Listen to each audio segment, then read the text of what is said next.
Oh shit.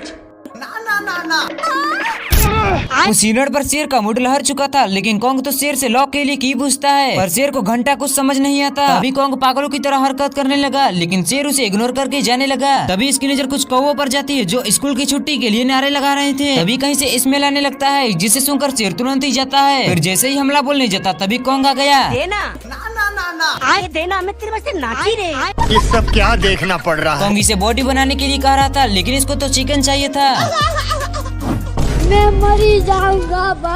तेरा मुर्गा निकाल। कॉन्ग शेर पर चढ़ जाता है, जिसके बाद कॉन्ग को मस्त आइडिया मिल जाता है और कॉन्ग आइंस्टाइन का दिमाग लगाकर चिकन को फेंक कर शेर को एक केले के पेड़ के पास लेकर आता है। कॉन्ग केले को तोड़ कर देता है, लेकिन शेर उसे नहीं खा रहा था, तो कॉन्ग केला को मुंह में ही ठूस दिया। बकरे को एक खूबसूरत बकरी दिखाई देती है। अब बकरा उसे इम्प्रेस करने में लग जाता है। चुम्मा चुम्मा चुम्मा। वो इतना आशिकी में डूब गया था कि उसे कुछ और दिखता ही नहीं है। लेकिन तभी बेइज्जती होने के बाद वो अपनी सड़ेली दांत दिखाता है। तभी उसे पहाड़ पर एक फूल दिखाई देता है और बकरी को इम्प्रेस करने के लिए फूल को लाने की सोचता है। मंजिल को भूला कर जिया तो क्या जिया, अगर तुझ में दम है तो उसे पाकर दिखा। लाख कोशिश के बाद बकरा फाइनली पहाड़ पर चढ़ गया, लेकिन ये क्या,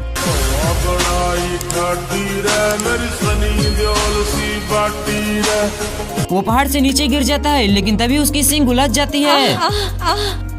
बकरा अब कांटों के बीच में फंस चुका है, लेकिन वो अपने टैलेंट का पूरा इस्तेमाल करता है।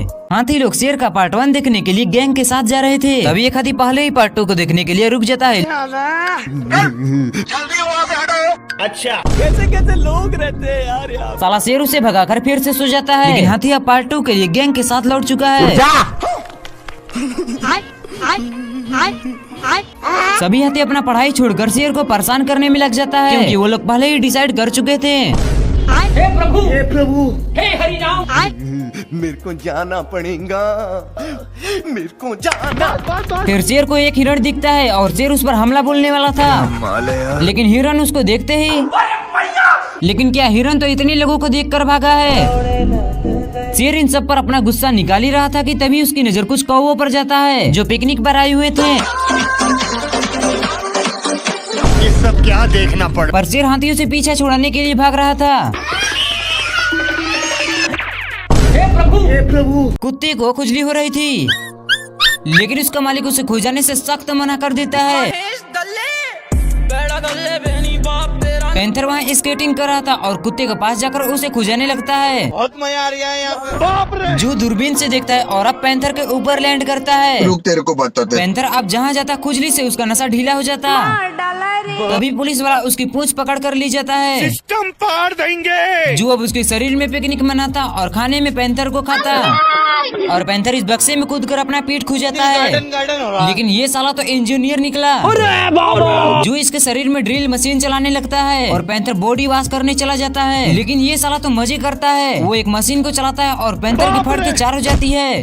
पैंथर डॉग के मालिक से दवाई मांगता है, मगर जू तो अब उसी के शरीर में चला जाता है। वो दवाई लगाता है, लेकिन जू उसे साफ करके उसे काटता है। पैंथर को रास्ते पर 5 रुपए पड़े हुए मिलते हैं, पर यह तो 5 रुपए से अमीर बनने का ख्वाब देखता है और दौड़कर अपने घर में जाता है और धीरे से चीनी के डब्बे में उसे रख देता है। बिल्कुल रिक्स नहीं लेने फिर वो चैन की नींद सोने लगता है, पर तभी सपने में चोर उसकी चीनी का डब्बा लेकर भाग जाता है। साला 5 रुपए के लिए इतना डर जाता है कि वो उसे एक बक्से में रख देता है और अपने घर से 100 कदम दूर उसे दफना देता है और फिर से सोने चला जाता है। तभी वहाँ पर कंस्ट्रक्शन वाले आते हैं और चाइनीज टेक्नोलॉजी लगा करके रातों रात बिल्डिंग खड़ा कर देते हैं। वहाँ दूसरी तरफ पैंथर को फिर से चोरी का सपना आता है, इसलिए वो अपना पैसा निकलने के लिए जाता है, पर बिल्डिंग बीच में आती है। रुक तेरे को बताते।